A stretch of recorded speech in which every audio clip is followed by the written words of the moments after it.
إن الحمد لله نحمده ونستعينه ونستغفره ونعوذ بالله من شرور أنفسنا ومن سيئات أعمالنا من يهده الله فلا مضل له ومن يضلل فلا هادي له أشهد أن لا إله إلا الله وحده لا شريك له أشهد أن محمدا عبده ورسوله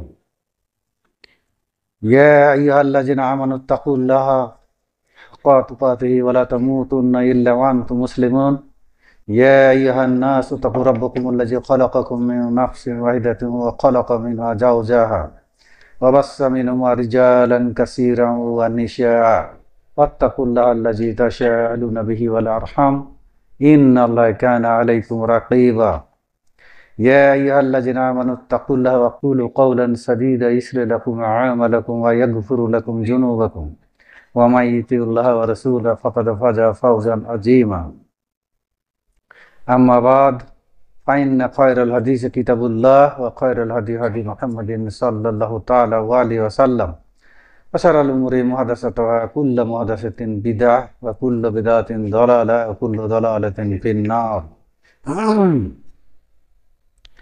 أعوذ بالله من الشيطان الرجيم يا أيها الرسول بلغ ما أنزل إليك من ربك وإن لم تفعل فما بلغت رسالته والله يعصمك من الناس إن الله لا يهدي القوم الكافرين عن عبد الله بن عامر قال رسول الله صلى الله عليه وسلم بلغوا عني ولو آيات وحدث عن بني إسرائيل والحرج ومن كذب علي متعمدا فلا يتبوأ مقعده من النار। সমস্ত প্রশংসা আল্লাহ পাক রব্বুল আলামিনের, যার অসীম রহমতে আমরা আজকে আল্লাহ এবং তার রাসূলের দুটো কথা শুনে নিজের আমলের ইসলাহ করে ঈমান শুদ্ধ করে আকীদা শুদ্ধ করে আমরা যাতে পৃথিবী থেকে বিদায় হই এবং এই জায়গা থেকে কিছু শিক্ষা গ্রহণ করে বাকিটা জীবন ইসলামের আলোতে আল্লাহ এবং আল্লাহর খুশিতে সন্তুষ্টিতে এবং রাসূলুল্লাহ সাল্লাল্লাহু আলাইহি ওয়াসাল্লামের পদ্ধতিতে সমস্ত আমল করে আমরা যেন দুনিয়াতে এবং আখিরাতে সাফল্য লাভ করতে পারি।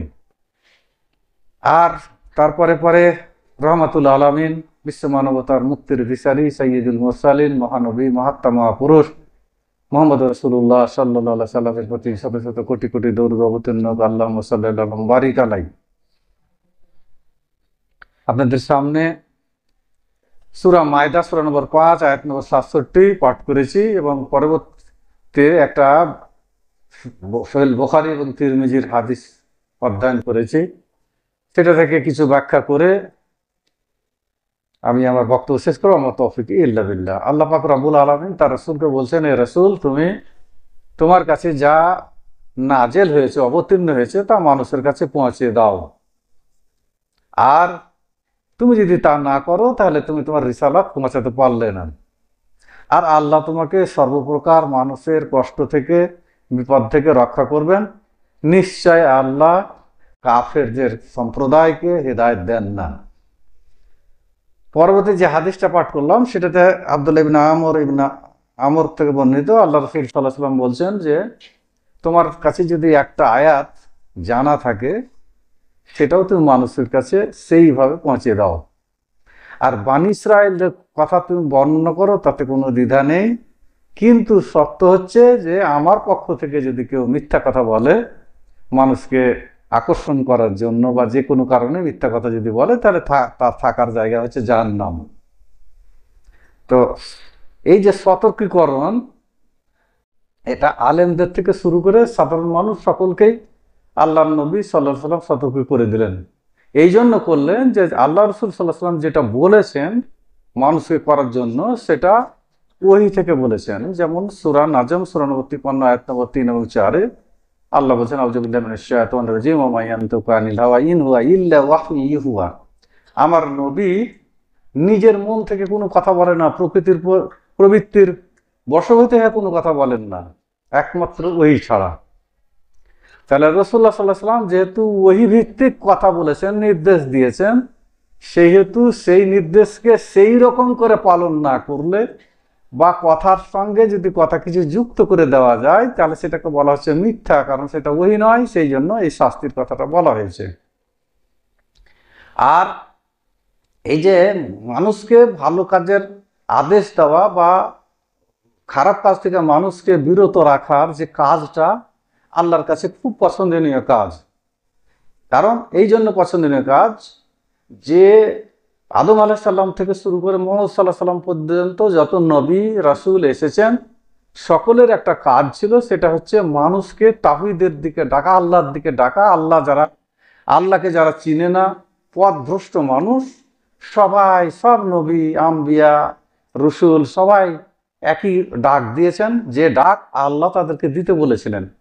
তো ওই ডাকটা যেহেতু রাসূলরা দিয়েছেন, আল্লাহর পছন্দনীয় ডাক, সেই ডাকটা যদি মানুষ করে তো সেই মানুষও উৎকৃষ্ট। সেই জন্য আল্লাহ বলছেন আউযু বিল্লাহি মিনাশ শাইতানির রাজিম ওয়া মান আহসানু কাওলাম মিম্মান দা ইলাল্লাহি ওয়া আমিলা সালিহান ওয়া ক্বালা ইন্নানি মিনাল মুসলিমিন। আল্লাহ বলছেন যে সেই মানুষটার থেকে উত্তম মানুষ আর কে হতে পারে। আল্লাহ বলছেন যে মানুষটা আল্লাহর দিকে ডাকে এবং সে নিজে ভালো আমল করে এবং বলে যে আমি মুসলিমদের মধ্যে অন্তর্ভুক্ত। এই যে দাবিটা সে কখন করছে? দুটো জিনিস করছে, সে আল্লাহর পথে মানুষকে ডাকছে এবং নিজে আমল করছে। তাহলে বোঝা গেল যে মানুষ যখন আমর বিল মারুফ নাহি আনিল মুনকার করবে, অর্থাৎ ভালো কাজের আদেশ মন্দ কাজ থেকে মানুষকে বিরত রাখার যে কাজটা করবে, তখন সে নিজেও যে কাজটা আল্লাহ পছন্দ করেন না সে কাজটা থেকে তাকে নিজেকে বিরত রাখতে হবে, এবং আল্লাহ যে কাজ পছন্দ করেন সেই কাজ তাকে করতে হবে। আর রাসূল সাল্লাল্লাহু আলাইহি সাল্লামের নির্দেশাবলী অক্ষর অক্ষর পালন করতে হবে। এই অবস্থায় যদি সে একটা কথাও যদি তার জানা থাকে সেটাও তাকে পৌঁছে দিতে হবে অন্য মানুষের কাছে। তো আমর বিল মারুফ নাহি আনিল মুনকার, এ দুটো কাজ চারটা প্রক্রিয়ায় চলে। প্রথম কাজ হচ্ছে রাষ্ট্র যে কোনো খারাপ কাজ মুনকার কাজ দেখবে সেটাকে রাষ্ট্রীয়ভাবে প্রশাসনিকভাবে সেটাকে বিরত রাখবে সেই মানুষকে, এবং ভালো কাজ করার আদেশ দিবে রাষ্ট্রীয়ভাবে। নাম্বার 2 হচ্ছে যদি রাষ্ট্র কাঠামো যদি সেরকম না থাকে, যেমন সৌদি আরব ছাড়া সারা বিশ্বে যত লোক আছে ইসলামিক রাষ্ট্রীয় কাঠামো কোথাও নেই, তো সেই ক্ষেত্রে কি হবে? সেক্ষেত্রে উলামায়ে দ্বীনরা আছেন। উলামায়ে দ্বীনের মধ্যে আবার ভাগ আছে, যেমন উচ্চমানের উলামায়ে দ্বীন আছে যারা লিখালিখিতে ব্যস্ত, যেমন আল্লামা নাসিরউদ্দিন আলবানী রাহিমাহুল্লাহ 17 ঘন্টা তিনি স্টাডি করতেন। তো এরকম কিন্তু তিনি অনেক বই লিখেছেন। এরকম বহু যারা বিদগ্ধ আলেম ছিলেন তারা লিখার সময় পেতেন না, এত লিখতেন। যেমন একটা উদাহরণ দিতে পারি, ইবনে তাইমিয়া রাহিমাহুল্লাহ এই কাজ যখন করতে গেলেন, ভালো কাজের আদেশ খারাপ কাজ থেকে মানুষকে বিরত রাখার জন্য যখন তিনি কলম ধরলেন, কলমটা হচ্ছে একটা মারাত্মক অস্ত্র, তিনি যখন এটা ধরলেন তখন যারা বিরোধী, যারা আল্লাহর অপছন্দ মতো কাজ করে তারা তার বিরোধিতা শুরু করে দিলেন এবং তাকে 21 বার জেল খাটতে হয়েছে।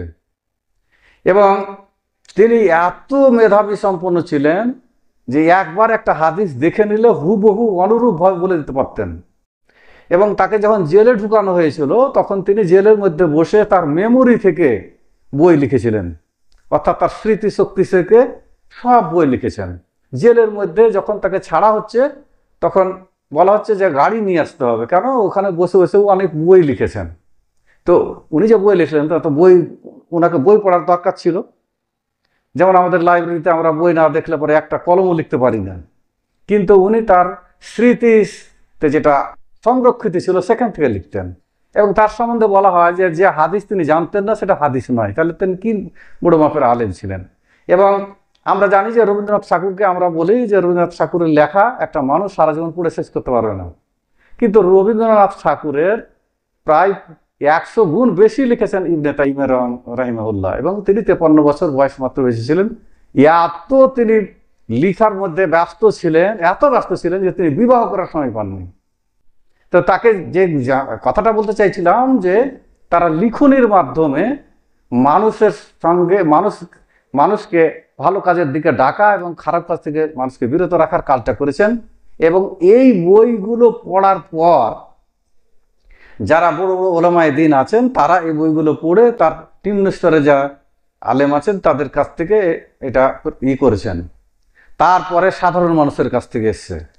এখন সাধারণ মানুষ যারা স্কুল কলেজে বা মাদ্রাসায় লেখাপড়া করেননি তারা কিভাবে আমর বিল মারুফ নাহি আনিল মুনকার করবে, এটার একটা পদ্ধতিও বলে দেওয়া হয়েছে। সেটা হচ্ছে এই যে যারা সাধারণ মানুষ, যারা কোরআন হাদিস পণ্ডিত নন বা কোরআন হাদিস আদৌ ভালো বুঝেন না, কিন্তু এই ব্যাপারে দুটো জিনিস আছে মুআমালাতের ব্যাপারে, একটা হচ্ছে হালাল, একটা হারাম, একটা মুসাব্বাহাত আছে, তিনটা জিনিস আছে। তো হালাল হারাম এগুলো জিনিস কিন্তু সাধারণ মানুষ সকলেই জানে। একটা হারাম কাজ হতে দেখে যদি সে, তাহলে সে ওই লোকটাকে বিরত রাখতে পারে, বলতে পারে যাই এই কাজ তুমি করো না। এটার জন্য তাকে মদিনা বা জামবানার সালফে থেকে পড়ার কোনো দরকার নেই। তো এইভাবে তারা খারাপ কাজ থেকে মানুষকে বিরত রাখবে। তো সাধারণ মানুষ, তাহলে ব্যাপারটা হচ্ছে কি, সর্বস্তরের সমাজের মধ্যে আমরা পারিবারিক জীবনে আমাদের বাড়ির মধ্যেও যদি কেউ ভুল কাজ করে আমাকে নিষেধ করতে হবে এবং ভালো কাজের জন্য তাদেরকে তারগিব দিতে হবে। এখন কথা হচ্ছে যে এইভাবে যদি আমরা সকলেই এই কাজগুলো করি তাহলে আমরা কি পাবো আর আমাদের পার্থিব জীবনে কি লাভ হবে এটা একটু দেখি। আমাদের পার্থিব জীবনের যেটা লাভ হচ্ছে যে আমাদের যদি পরিবার থেকে শুরু করে রাষ্ট্র পর্যন্ত যদি এই কাজটা সমান তালে যার যতটা যোগ্যতা আছে যোগ্যতা ভিত্তি অনুসার যোগ্যতা অনুযায়ী আমর বিল মারুফ নাহি আনিল মুনকার যদি কাজটা শুরু করে তাহলে দেখা যাবে কি যে আমাদের ইবাদতের ক্ষেত্রে এবং পার্থিব জীবনে যত রকমের ভুল ত্রুটিগুলো আছে ভুল ত্রুটিগুলো আর থাকবে না।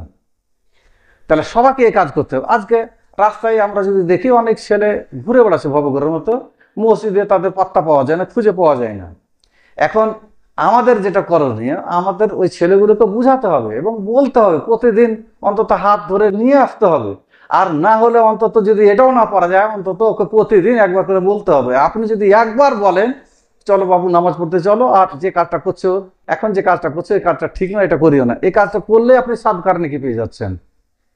আর এই কাজ যদি না করেন তাহলে একটা হাদিস আছে, ফুজাপাড়া দিলে তখন বলছেন যে আল্লাহর কসম তোমরা যদি এই কাজ বন্ধ করে দাও, না করো, তাহলে তোমাদের উপরে আযাব আপতিত হবে এবং তোমাদের মধ্যে থাকা ভালো লোকেরাও যদি দোয়া করে তাদের দোয়া কবুল হবে না। তো তিরমিজির 2169 নম্বর হাদিস। তো এই কাজ যখন আপনি করতে যাবেন, ভালো কাজের আদেশ, খারাপ কাজ থেকে মানুষকে বিরত রাখার কাজ, তখন কিন্তু আপনার শত্রুতা বাড়বে। অনেকে বলবে এই লোকটা কাজ পায় না, বিভিন্ন রকম সমালোচনা করবে, এই লোকটা কাজ পায় না, এই লোকটা শুধু বারবার আমাদের ডিস্টার্ব দেয়। আপনার কাছে যখন নামাজের কথা বললেন একটা রাস্তায় দাঁড়িয়ে থাকা ছেলেকে যে চলো ভাই নামাজ পড়তে চলো, তখন খানিকটা ও কিন্তু বলবে না যে যাবো না, আচ্ছা ঠিক আছে যাবো, কিন্তু মনে মনে বিরক্ত হলো। কিন্তু আপনি বেঁচে যাবেন, কারণ রোজ কিয়ামতের দিন ওই সমস্ত লোকেরা আল্লাহর কাছে ফরিয়াদ করবে, আল্লাহ নামাজের মধ্যে এত মজা ছিল, নামাজ না পড়লে মানুষ জাহান্নামে যাবে, এইরকম যদি আমরা জানতে পারতাম তো আমরাও নামাজ পড়তাম। ফলে কি করবে, আপনার জান্নাতে যাওয়ার গতিপথ ওরা রুদ্ধ করে দেবে। তো এইটার জন্য আপনাকে নিজে বাঁচার জন্য ওকে বাঁচাতে হবে, বাঁচানোর চেষ্টা করতে হবে। বাঁচাতে আপনি পারবেন না, বাঁচাবেন আল্লাহ, কিন্তু চেষ্টাটা আপনাকে করতে হবে। আর বাকিটা আল্লাহ বুঝে নেবে, হয় আল্লাহ তাকে হেদায়েত দিবে, আর না হলে হেদায়েত যদি সে প্রাপ্ত না হয় তাহলে সে আযাব দিবে, কিন্তু আপনি আযাব থেকে বেঁচে যাবেন। তো এই যে কিছুক্ষণ আগে যেটা বলছিলাম যে রাসূলুল্লাহ সাল্লাল্লাহু আলাইহি ওয়াসাল্লাম যখন দাওয়াত দিতে গেলেন, তিনি বলেন ইয়া আইয়ুহান নাসু কুলু লা ইলাহা ইল্লাল্লাহ তুফলিহু। তখন মানুষ কিন্তু চারটা ভাগে ভাগ হয়ে গেছিল। প্রথম ভাগটা হচ্ছে কি, একটা দল আল্লাহ রাসূল সাল্লাল্লাহু আলাইহি ওয়াসাল্লামকে মেনে নিলেন, কেন? আল্লাহর দাসত্ব করা এবং রাসূলুল্লাহ সাল্লাল্লাহু আলাইহি ওয়াসাল্লামের উম্মত হওয়ার জন্য, তার সমস্ত কথাকে মেনে নেওয়ার জন্য নিজের সব স্বাধীনতাকে বিসর্জন দিয়ে আল্লাহর রাসূল সাল্লাল্লাহু আলাইহি ওয়াসাল্লামকে মেনে নিলেন, আল্লাহকে মেনে নিলেন, একটা দল। দ্বিতীয় দল হলো কি, দ্বিতীয় দলের যেটা সিফাত সেটা হচ্ছে যে তারা করলো কি, যে আল্লাহ রাসূল সাল্লাল্লাহু আলাইহি ওয়াসাল্লামের কথা ওরা শোনা মাত্র রেগে গেল এবং রেগে গিয়ে বিভিন্ন রকমের কথা বলতে লাগলো, অশ্লীল কথা, অশ্রাব্য কথা বলতে শুরু করলো। 2 নম্বর ভাগ হলো। 3য় নম্বর ভাগ হচ্ছে এই যে কিছু লোক হচ্ছে যে আল্লাহ রাসূল সাল্লাল্লাহু আলাইহি সাল্লামকে বললেন না যে আমরা তোমাকে মেনে নিলাম বা তোমার বিরোধিতা করছি, কোনোটাই বললেন না, গ্রহণও করেনি, ছেড়েও দেয়নি। 4র্থ নম্বর হচ্ছে যে এরা রাসূলুল্লাহ সাল্লাল্লাহু আলাইহি সাল্লামের এতটা বিরোধিতা করলো যে মৌখিক থেকে শুরু করে শারীরিকভাবে নির্যাতন শুরু করে দিয়েছিল। শারীরিক রক্তপাত, আপনারা জানেন যে তার রক্তপাত করে দেওয়া হয়েছিল। তো এই কাজটা এত ভালো কাজ, এত কঠিন কাজ, কঠিনও কাজ, ভালো কাজ, সবাই যদি আমরা করি এই কাজটা, তাহলে কাজটা কিন্তু হালকা হয়ে যাবে। তাহলে আমাদেরকে কার ভৎসনা শুনতে হবে, কার গালিগালাজ বা নিন্দা শুনতে হবে? সবাই যদি আমরা কাজটা শুরু করে দিই, কাজটা সহজ হয়ে যাবে এবং সমাজটা জান্নাত যাওয়ার প্রস্তুতি একটা পর্ব আমাদের সমাজের মধ্যে হয়ে যাবে ইনশাআল্লাহ। তো যেটা একটা হাদিস বলি, আন তারিক ইবনে শিহাব কল আউয়ালা মান বাদা বিল খুতবাতে ইয়াউমাল ঈদ ক্বাবলা সালাত। তিনি বলছেন যে প্রথম যে কাজটা শুরু করেছিল ঈদের আগে সালাত পড়া, না সালাতের আগে, ঈদের সালাতের আগে খুতবা দেওয়া শুরু করেছিল, মারওয়ান শুরু করেছিল। তো ওইখানে বলেছে মারওয়ান ফাকামা ইলাইহি রাজুলুন ফাকালা আসসালাতু ক্বাবলাল খুতবা। এবার মারওয়ান দাঁড়াচ্ছে খুতবা দিতে। ভালো করে শুনুন, মারওয়ান কিন্তু সেখানকার গভর্নর, সেখানকার সম্রাট, সেখানকার খলিফা। সে যখন ঈদের সালাতের আগেই খুতবা দিতে দাঁড়ালেন, তখন একটা ছেলে বলছে যে আসসালাতু ক্বাবলাল খুতবা, খুতবার ওই সালাতের পরে খুতবা। ওকে বলে দিচ্ছেন, প্রকাশ্য বলে দিচ্ছেন একজন গভর্নরকে, ভুল ধরিয়ে দিচ্ছেন। ফাকালা কাদ তারাকা হা হুনাকা হুনালিকা। তো বলছে যে এটা গত হয়ে গেছে। তো ব্যাখ্যাতে যেটা পাওয়া গেছে অন্যান্য হাদিসের সাথে, যে তাকে যখন বলা হয়েছিল তখন বলছিল যে মানুষ থাকে না, খুতবা যখনই সালাত হয়ে যায় তখন মানুষ চলে যায়, সেই জন্য আমি খুতবাটা আগে দিয়ে দিলাম যাতে মানুষ শুনতে পায়। কিন্তু এটা তো রাসূলুল্লাহ সাল্লাল্লাহু আলাইহি ওয়াসাল্লাম করেননি, ঈদের সালাতের পরে খুতবা দিয়েছেন, কিন্তু এ কাজ করছে উল্টো। তখন তিনি বলে দিলেন যে না, সালাত তো ঈদের খুতবা তো সালাতের পরে হবে। তখন ও বলছে যে না, এটা গত হয়ে গেছে, এটা আর চলবে না, কারণ লোক থাকে না। তখন তিনি বলছেন ফাকালা আবু সাঈদ বলছে আম বাহাজা ফাকাদা ফাজা মা আলাইহে। ও তো ঠিক কাজ করেছে, ওটা যেটা দরকার ছিল সেই কাজই বলেছে, তিনি সমর্থন করে নিলেন। আজকে কিন্তু আমাদের সমর্থন পাওয়া যায় না, একজন যদি বলে দেয় ও বলছে বলুক, আমার কি। সামিত রাসূলুল্লাহ সাল্লাল্লাহু আলাইহি সাল্লাম ইয়াকুল, আমি রাসূলুল্লাহ সাল্লাল্লাহু আলাইহি ওয়াসাল্লামকে বলতে শুনেছি, মান রাআ মিনকুম মুনকারান ফালিয়ুগাইয়িরু বিয়াদিহি ফাইল্লাম ইয়াস্তাতি ফাবি লিসানিহি ফাইল্লাম ইয়াস্তাতি ফাবি কলবিহি ওয়া যালিকা আযাফুল ঈমান। সহিহ মুসলিম, ইবনে মাজাহ, তিরমিজি, সহিহ ইবনে হিব্বান, বহু হাদিসে এটা রয়েছে। বলছে যখন তোমরা, হাদিসটার ব্যাখ্যাতে আছে মান রা মিনকুম মুনকারান, যখন তোমরা খারাপ কাজ হতে দেখো, তাহলে তো এখানে আলেম এবং সাধারণ মানুষ সব কিন্তু চলে আসলো। ফালিয়ুগাইয়িরু বিয়াদিহি, সেটাকে পরিবর্তন করে দাও হাত দিয়ে।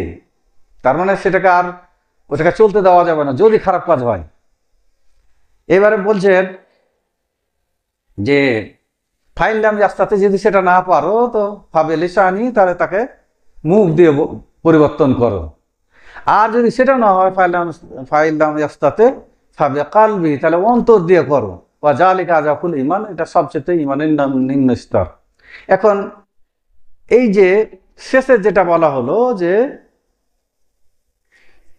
শেষ পর্যন্ত না হলে পরে অন্তর দিয়ে সেটাকে পরিবর্তন করতে হবে। তো অন্তর দিয়ে কেমন করে পরিবর্তন করতে হবে, তার প্রসেসটা হলো, ব্যাখ্যাটা হলো এই যে সর্বস্তরের মানুষ এই কাজটা করবে, 1 নাম্বার 2, এখানে যেখানে বলা হলো যে সর্বস্তরের মানুষ তোমরা যখন দেখতে পাবে, তখন কিন্তু শুধু আলেম বলেনি যে আলেমরা এটা করবে।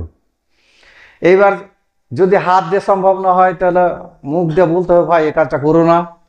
আর যদি তাতেও সম্ভব না হয় তাহলে অন্তর দিয়ে আমাদেরকে এটা পরিবর্তন করতে হবে। অন্তর দিয়ে পরিবর্তন করার অর্থ হলো, ওই ধরুন একটা উদাহরণ দিচ্ছি, যে কোনো বাড়িতে আপনাকে নিমন্ত্রণ করেছে, তো আপনাকে ওটা দেখতে হবে নিমন্ত্রণের ক্যারেক্টারটা কি, নেচারটা কি, ওখানে যাওয়া যাবে কি। দেখলেন যে একটা ছেলে 5 লাখ টাকা ডিমান্ড নিয়েছে শ্বশুরের কাছ থেকে, আর ওই টাকা থেকে আপনাকে নিমন্ত্রণ দিচ্ছে, ওলিমা করছে। তখন প্রথমত আপনাকে ডিমান্ড নেওয়ার সময় প্রতিরোধ গড়ে তুলতে হতো। তাও যদি সম্ভব না হয়ে থাকে তাহলে আপনি শেষমেশ অন্তত ওইটাই যাবেন না, কারণ ওই হারামটা আপনাকে খাওয়াবে। তাহলে আপনি দুটা কাজ থেকে বাঁচলেন। এক, ওকে জানিয়ে দিলেন যে তুমি যেহেতু একটা খারাপ কাজ করেছো, আমি তো তোমাকে বলতে পারছি না, আমার সাহসে কুলাচ্ছে না, তো আমি অন্তত না গিয়ে একটা প্রতিবাদ করছি। তাহলে জিনিসটা পরবর্তী এই ধরনের যদি 10 জন লোক বা 20 জন লোক বা 100 জন লোক যদি না যায়, অনুপস্থিত থেকে যায়, তাহলে ওদের সকলের মনে একটা প্রশ্ন দেখা দিবে যে ওই লোকগুলো এই নিমন্ত্রণতে কেন আসেনি।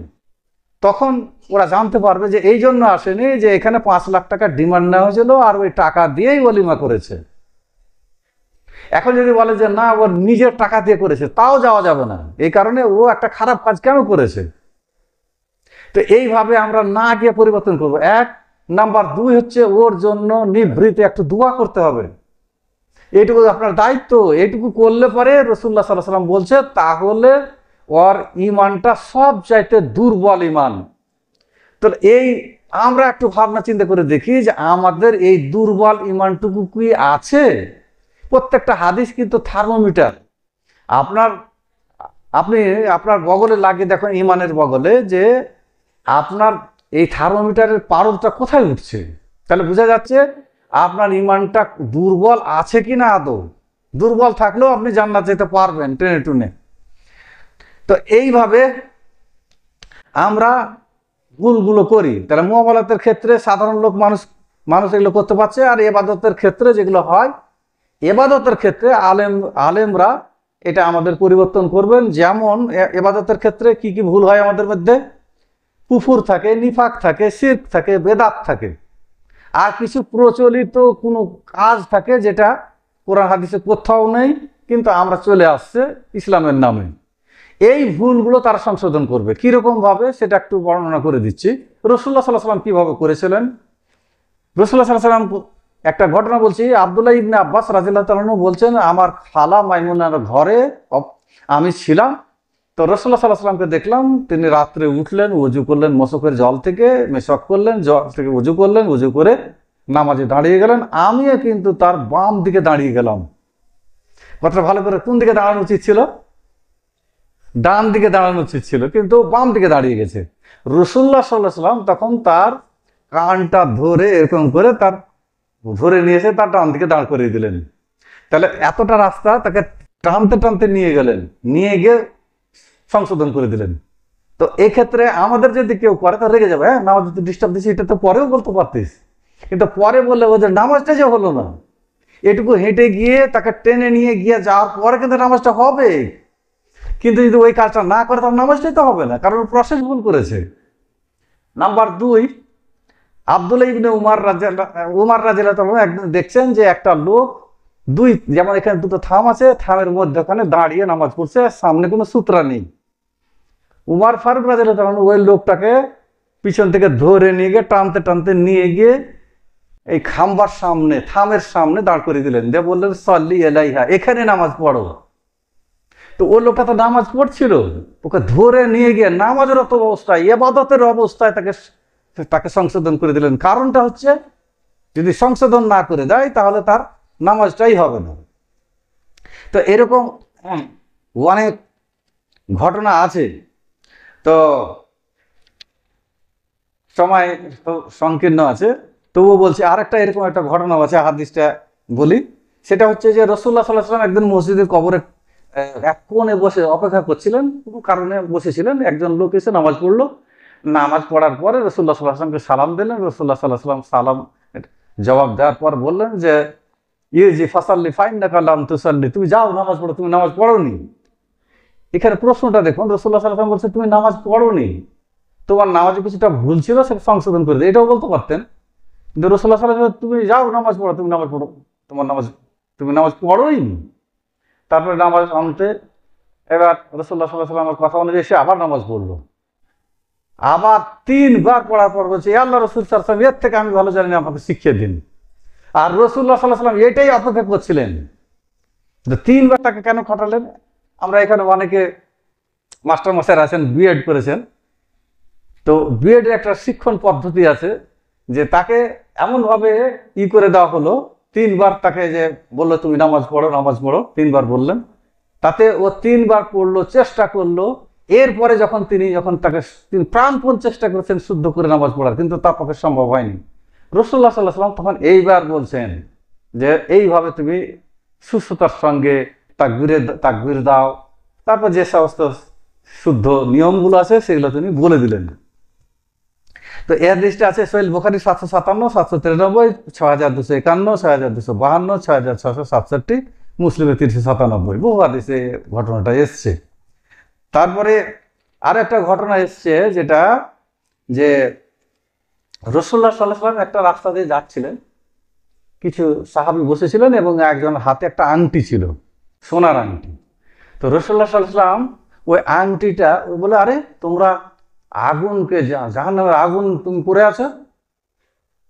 তখন তার হাত থেকে, আঙুল থেকে আংটিটা বার করলেন, করে ছুঁড়ে ফেলে দিলেন রাসূলুল্লাহ সাল্লাল্লাহু আলাইহি ওয়াসাল্লাম। দিয়ে ওইখানে রাসূলুল্লাহ সাল্লাল্লাহু আলাইহি ওয়াসাল্লাম চলে গেলেন। তখন উপস্থিত সাহাবীরা বললেন যে আংটিটা ফেলে দেওয়া হলো, ওই সোনাটুকু তুমি নষ্ট না করে, তুমি না পরে অন্য কোনো কাজে লাগিয়ে দাও।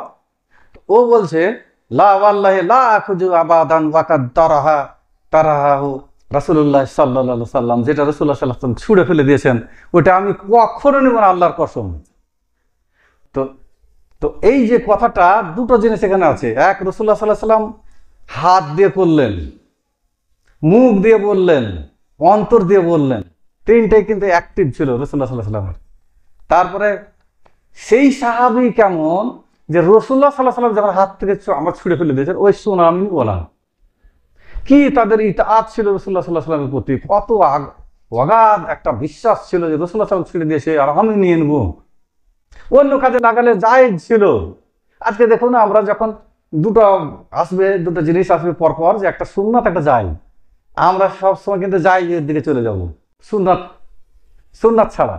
কিন্তু সুন্নাত এবং জায়েজের মধ্যে যে কত আকাশ জীবন তফাৎ আছে, মানুষ কিন্তু এটা বুঝতে পারে না। আল্লাহ রাসূল সাল্লাল্লাহু আলাইহি ওয়াসাল্লাম বলছেন, আকওয়া বিন সালমা রাদিয়াল্লাহু তাআলা থেকে বর্ণিত, যে তিনি বলছেন, আন্না রাজুলা আকালা ইনদার রাসূলুল্লাহ সাল্লাল্লাহু আলাইহি ওয়াসাল্লাম বিসিমালিহি, বাম হাতে খাচ্ছে রাসূলুল্লাহ সাল্লাল্লাহু আলাইহি ওয়াসাল্লাম সামনে। তো ফাকালা কুল বিয়ামিনিক, তুমি ডান হাতে খাও। তুমি যে কালা লা আস্তাতি, আমি এটা পাচ্ছি না। তো রাসূলুল্লাহ সাল্লাল্লাহু আলাইহি ওয়াসাল্লাম বলছে, তুমি আর পারবে না। তারপর থেকে বলা হয়েছে যে এটা তার অহংকার তাকে ডান হাতে খাওয়াচ্ছিল, বাম হাতে খাওয়াচ্ছিল। এইবারে বলা হচ্ছে যে ওই লোকটা সারা জীবনে কোনোদিন আর ডান হাতটা মুখের কাছে কোনোদিন নিয়ে যেতে পারেনি, মৃত্যু পর্যন্ত। তো এখানে দুটো জিনিস আছে, একটা হচ্ছে শয়তানের সুন্নাত, আর একটা হচ্ছে রাসূলুল্লাহ সাল্লাল্লাহু আলাইহি ওয়াসাল্লামের সুন্নাত। শয়তানের সুন্নাত হলো বাম হাতে খাওয়া, আর রাসূলুল্লাহ সাল্লাল্লাহু আলাইহি ওয়াসাল্লামের সুন্নাত হলো ডান হাতে খাওয়া।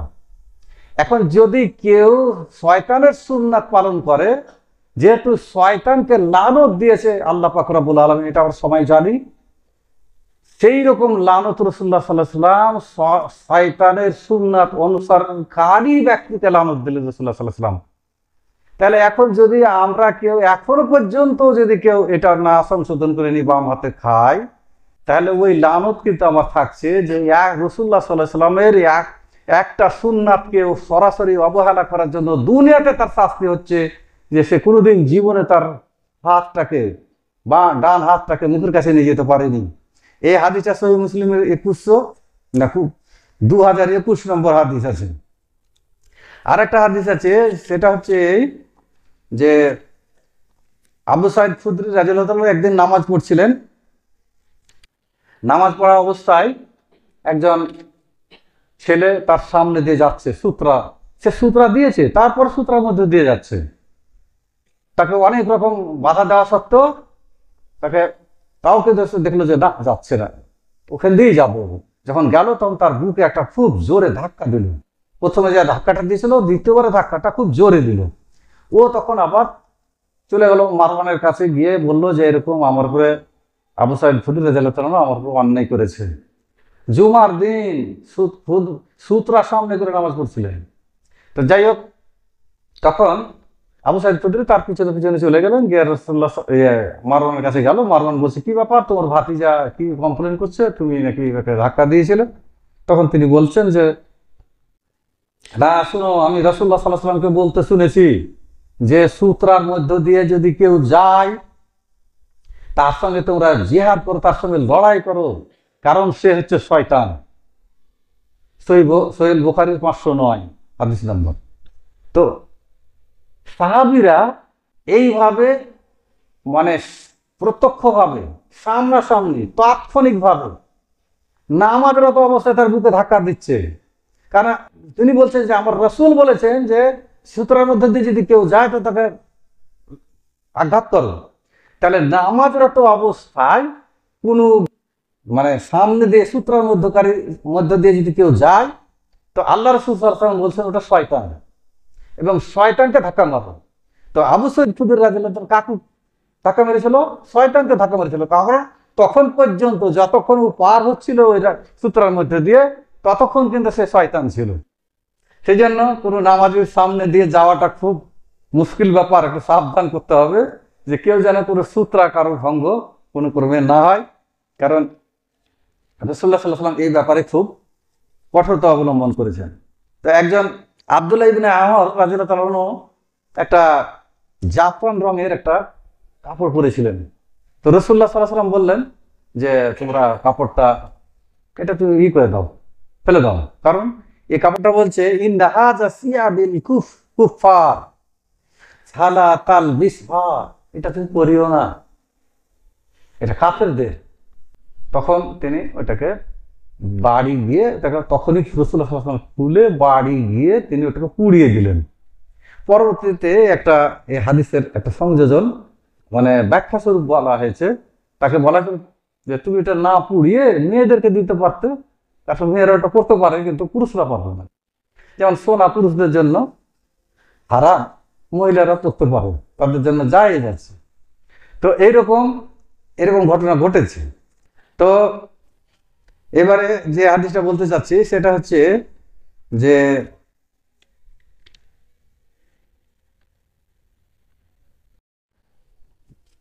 যদি এই কাজগুলো করা যায় তো কি কি লাভ আছে, আল্লাহ পাক কি বলেছেন সেটা একটু একটু দেখি। যে সূরা তাওবার ৭১-৭২ নম্বর হাদিসে যেটা বর্ণনা করা হয়েছে যে আউযু বিল্লাহি মিনাশ শাইতানির রাজিম, আল মুমিনিনা ওয়াল মুমিনাতু বা'দুহুম আউলিয়াউ বা'দ ইয়া'মুরুনা বিল মা'রুফি ওয়া ইয়ানহাউনা আনিল মুনকার ওয়া ইয়াকিমুনাস সালাতা ওয়া ইউতুনাজ যাকাত ওয়া ইউতিউনা আল্লাহ ওয়া রাসূলাহু উলাইকা সায়রহামুহুল্লাহ ইন্নাল্লাহা আজিজুন হাকীম। ওয়াদাল্লাহুল মুমিনিনা ওয়াল মুমিনাতি জান্নাতিন তাজরি মিন তাহতিহাল আনহারু খালিদিনা ফিহা ওয়া মাসাকিন তাইয়্যিবাতান ফি জান্নাতি আদন ওয়া রিজওয়ানুম মিনাল্লাহি আকবার যালিকা হুয়াল ফাওজুল আযীম। কি লাভ আছে বলছে, একজন মুমিন আর একজন মুমিনার পরস্পর হচ্ছে অভিভাবক, আউলিয়া, এবং তারা যদি ভালো কাজের আদেশ এবং খারাপ কাজ থেকে মানুষকে বিরত রাখে আর সালাত প্রতিষ্ঠা করে, যাকাত প্রদান করে আর আল্লাহ এবং তার রাসূলের ইতাআত করে, আনুগত্য করে, সায়রহামুহুল্লাহ ইন্নাল্লাহা আজিজুন হাকীম, তাহলে তাদের প্রতি আল্লাহ রহমত করবেন। কিরকম রহমত? তো আল্লাহ বলছেন যে এদের জন্য ওয়াদা করেছেন। কি ওয়াদা করেছেন? ওয়াদাল্লাহুল মুমিনিনা ওয়াল মুমিনাতি জান্নাতিন তাজরি মিন তাহতিহাল আনহারু খালিদিনা ফিহা ওয়া মাসাকিন তাইয়্যিবাতান ফি জান্নাতি আদন ওয়া রিজওয়ানুম মিনাল্লাহি আকবার যালিকা হুয়াল ফাওজুল আযীম। এইরকম মুমিন এবং মুমিনার জন্য আল্লাহ ওয়াদা করেছেন যে তাদেরকে জান্নাত দেবেন এবং সেই জান্নাতের মধ্যে একটা পবিত্র ঘর থাকবে। এইটাই আল্লাহর পক্ষ থেকে একটা বড় রকমের মানুষের কাছে পুরস্কার। এবারে আমাদেরকে করতে হবে কি হবে না, আর একটা দলিল আল্লাহ পাক রব্বুল আলামিন বলেছেন। কি বলেছেন? যে আউযু বিল্লাহি মিনাশ শাইতানির রাজিম কুল হাযিহি সাবিলি আদউ ইলাল্লাহি আলা বাসীরাতিন আনা ওয়া মান ইত্তাবাআনি। এখানে একটা খুব সুন্দর কথা বলেছেন, ওয়া সুবহানাল্লাহি ওয়া মা আনা মিনাল মুশরিকিন। আল্লাহ বলতেন যে কুল হাযিহি সাবিলি আদউ, তুমি বলো যে এই রাস্তাতে এই আল্লাহর দিকে আমি ডাকি, আল্লাহ বাসিরাতিন, এই হকের প্রতি, এই কোরআনের দিকে। তারপর বলছেন আনা ওয়া মান ইত্তাবাআনি, আমি এবং আমাকে যারা অনুসরণ করে, ইত্তেবা করে। তাহলে বোঝা যাচ্ছে রাসূলুল্লাহ, আল্লাহ বলছেন রাসূলুল্লাহ সাল্লাল্লাহু আলাইহি ওয়াসাল্লামকে তুমি বলে দাও যে আমি এবং আমার অনুসারী, আমার যারা ইত্তেবা করে তারা এই কাজটা করে। কি কাজ? ভালো মানুষকে ভালো কাজের আদেশ দেওয়া, খারাপ কাজ থেকে বিরত রাখা, মানুষকে আল্লাহর দিকে ডাকা, হকের দিকে ডাকা। এই কাজটা আমিও করি, আর আমার যারা আমাকে অনুকরণ করে তারাও। তাহলে বোঝা গেল যে প্রত্যেকটা যারা আল্লাহ রাসূল সাল্লাল্লাহু আলাইহি ওয়াসাল্লামের ইত্তেবা করে তাদেরকে কিন্তু এই কাজটা করতেই হবে। যার, আমি আগে যেটা বলেছি সেটা আবার বলছি, সেটা হচ্ছে যার যতটুকু মানে শিক্ষাগত যোগ্যতা আছে, ইলমি যোগ্যতা আছে, সে ততটুকুই করবে, কিন্তু করতে হবে। প্রতিদিন যদি আমরা করি তাহলে কি হবে? আমিও সজাগ থাকছি, আমি অন্যজনকে সজাগ করছি। যেমন ধরুন আগে এক সময় এমন ছিল গ্রামেগঞ্জে, যে গ্রামেগঞ্জে একটা সিস্টেম ছিল যে রাত্রিবেলায় কিছু লোক বলতো একটা টিম করে জাগতে রাখে, মানে জেগে থাকো। তো জেগে থাকো বলতো, ওরা নিজেরাও জেগে থাকতো আর অন্যকেও সতর্ক করতো।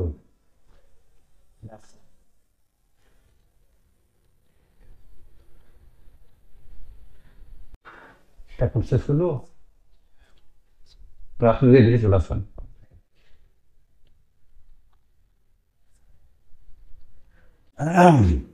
তাহলে এই কাজ করলে আর একটা যেটা হচ্ছে, সেটা হচ্ছে আল্লাহ বলছেন সূরা আনফালের 64 নম্বর আয়াতে যে আউযু বিল্লাহি মিনাশ শাইতানির রাজিম ইয়া আইয়ুহান নাবিয়্যু হাসবুকাল্লাহু ওয়া মান ইত্তাবা'আকা মিনাল মুমিনিন। আল্লাহ তার রাসূলকে বলছেন যে তুমি মানুষকে বলে দাও, হে নবী, কি বলে দাও? যে তোমার জন্য আল্লাহ যথেষ্ট, আর তোমার যারা ইত্তেবা করবে, অর্থাৎ তোমাকে যারা মেনে চলবে, অনুকরণ এবং আনুগত্য এইটা করে চলবে, তাদের জন্য আল্লাহ যথেষ্ট।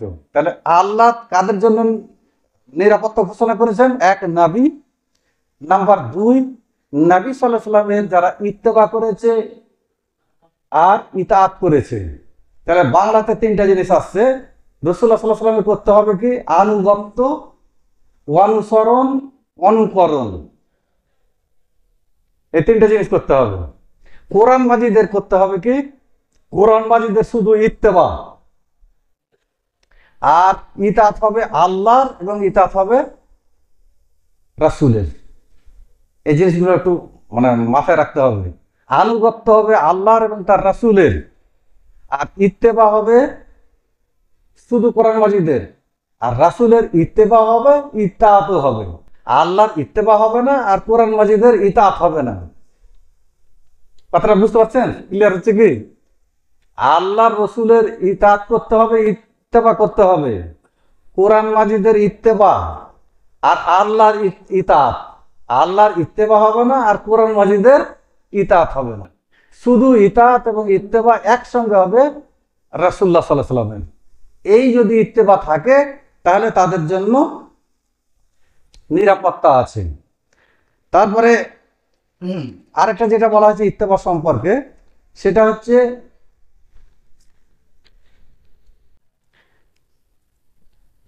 আল্লাহ বলছেন যে কুল ইন কুনতুম তুহিব্বুনাল্লাহ ফাত্তাবিউনি ইউহিব্বুকুমুল্লাহু ওয়া ইয়াগফির লাকুম যুনুবাকুম ওয়াল্লাহু গফুরুর রহিম।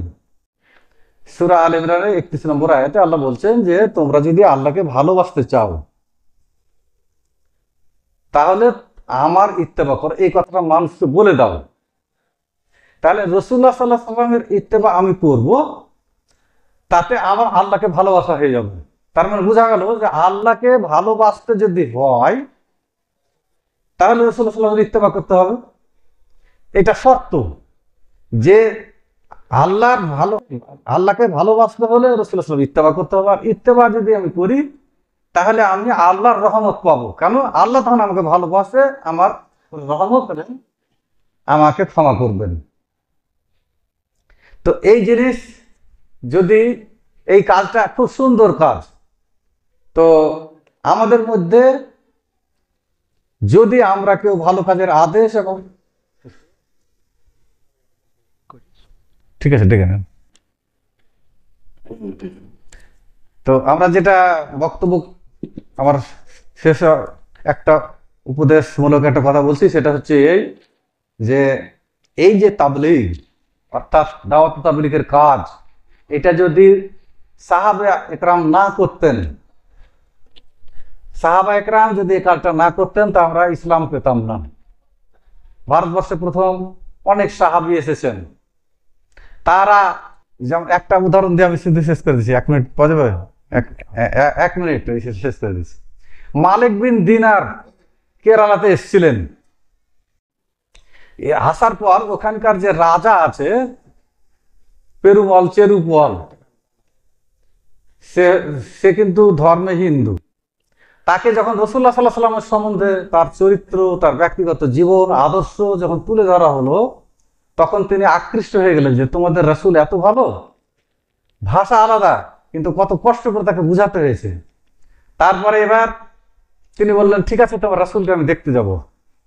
বাহরাইন হয়ে অনেক দূর, 6 মাস লেগে যেত তখন যেতে। তিনি গেলেন এবং রাসূলুল্লাহ সাল্লাল্লাহু আলাইহি ওয়াসাল্লামের হাতে বয়াত করে তিনি মুসলমান হলেন, ইসলাম গ্রহণ করলেন। তার সঙ্গে আর কিছু লোক ছিল।